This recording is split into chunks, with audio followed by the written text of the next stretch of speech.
자, 이번 시간에는 우리가 국어 공부하면서 배운 이 개념들 중에서 이 객관적 상관물, 그리고 감정이입, 그 다음에 매개체의 이 관계에 대해서 정리하는 것으로 시험 범위를 마무리하도록 하겠습니다.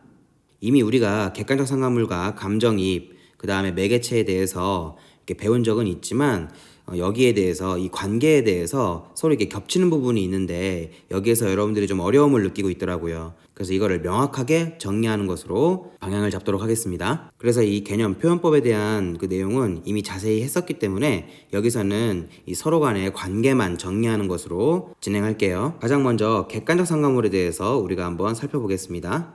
자, 객관적 상관물은 시적화자의 정서를 간접적으로 드러내는 역할을 해요. 객관적인 그런 사물을 통해서 정서를 드러내주기 때문이죠. 그래서 이 객관적 상관물은 시적화자의 상태와 같을 수도 있고 그 반대일 수도 있다는 거죠. 예를 들어서 이별하는데 하늘이 흐리고 비가 내린다 라고 하면 이거는 시적화자의 정서를 분위기를 통해서 드러내주고 있는 거죠. 또 다이어트 때문에 배고픈데 라면 먹는 친구를 보니까 더 배고프다라고 했을 때 라면을 먹는 친구로 인해서 이 배고픔이 더 강조가 되는, 이걸 우리가 객관적 상관물의 가장 기본이라고 할 수가 있는 거죠.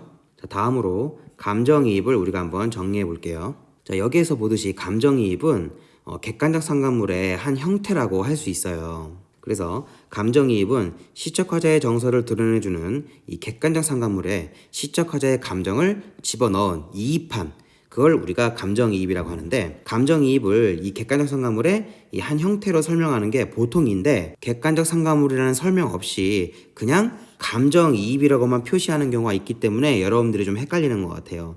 또 우리가 공부를 하다 보면 객관적 상관물은 이렇고 감정이입은 이렇다라고 약간 구분 짓듯이 공부하는 경향이 있기 때문에 우리가 이 객관적 상관물과 감정이입을 따로따로 이렇게 알아둘 수 있겠지만, 사실 이 감정이입을 잘 들여다보면 객관적 상관물에서 좀 더 나아간 객관적 상관물의 한 형태라는 걸 우리가 알 수 있습니다.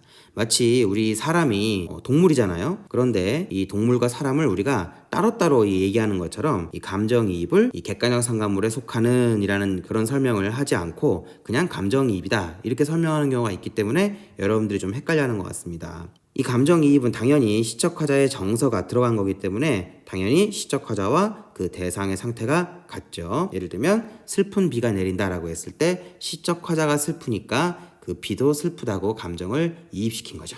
그래서 객관적 상관물은 이거고 감정이입은 이거다라고 우리가 알고 있지만 객관적 상관물 안에 감정이입이 있다. 그러니까 감정이입은 기본적으로 객관적 상관물이구나 라고 알아두시면 되겠습니다. 그렇다고 해서 객관적 상관물이 다 감정이입은 아니겠죠. 자, 이것과 관련해서 여러분들 매개체를 한번 우리가 살펴보도록 하죠. 매개체는 말 그대로 무엇과 무엇을 연결해주는 역할을 하는데 보통 시에서는 시적화자가 다른 것과 이렇게 연결되도록 그런 역할을 해주는 걸 매개체라고 해요. 참고로 이 매개체가 과거 회상하고 또 같이 나타나는 경우도 많죠. 예를 들면 밤하늘의 별을 보니 어린 시절이 떠오른다라고 했을 때 이 별이 바로 매개체이고 어린 시절이 떠오르니까 과거 회상이 되는 거겠죠. 자, 그런데 여러분들 이 객관적 상관물이 매개체와 연관돼 가지고 객관적 상관물을 통해서 무언가를 떠올리게 되는 그런 경우가 있어요. 그게 이 D에 해당하는 건데, 자, 객관적 상관물과 매개체가 바로 겹치는 경우에 해당하겠죠. 객관적 상관물이 뭔가를 떠올리게 하고 또 환기시켜주기도 하는 건데, 혼자 비를 맞으며 걷다 보니 이별하기 전 연인과 한 우산을 쓰고 걸었던 그 추억이 떠오르면서 지금은 혼자라는 걸 새삼 느낀다. 객관적 상관물이 동시에 또 매개체 역할을 하는 거죠. 분위기도 만들어주고 연결도 해주잖아요. 마지막으로 감정이입이, 그러니까 감정이입이면서 동시에 객관적 상관물인 게 또 이 매개체로서의 역할을 할 때가 있어요. 그게 바로 이에 해당하는 건데 드문 경우겠지만 이 감정이입과 매개체가 겹치는 경우죠. 슬픈 비를 맞으며 걷다 보니 헤어지기 전 사랑하는 연인과 한 우산을 쓰고 걸었던 그 추억이 떠오르면서 다시금 이 혼자라는 걸 느꼈다라고 했을 때 바로 이 슬픈 비가, 그렇죠, 감정이입. 근데 객관적 상관물이기도 하죠. 근데 슬픈이 좀 더 강조되니까 우리가 보통은 그냥 감정이입이다 이렇게 얘기하는 건데, 이게 이제 매개체 역할도 하면서 이제 개념들이 겹치게 나타나는 거죠.